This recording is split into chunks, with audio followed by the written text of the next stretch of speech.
तर खरंच मित्रांनो आम्हाला 5 वर्ष होती तर आम्हाला पोरं सुद्धा नाही. तर आजूबाजूचे नातेवाईक आम्हाला एवढे टोकतायत 5 वर्ष झाले. आमच्या नंतर ज्यांचे लग्न झाले त्यांना पोरं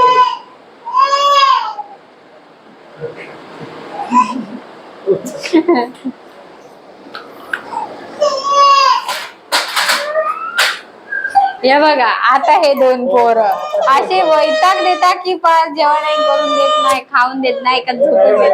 आणि लोक सांगतात पोरं नाही, पोरं नाही, पोरं नाही. हे बघा आता 2 आमचे पोरं आले का ते आम्हाला आता खाऊन देत नाही, का आमच्या घरच्यांना झोपून देत नाही, काहीच करून देत नाही. Happy family.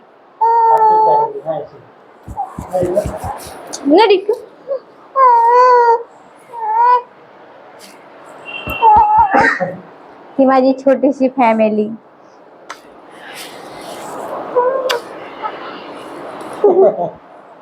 आमची फॅमिली बघा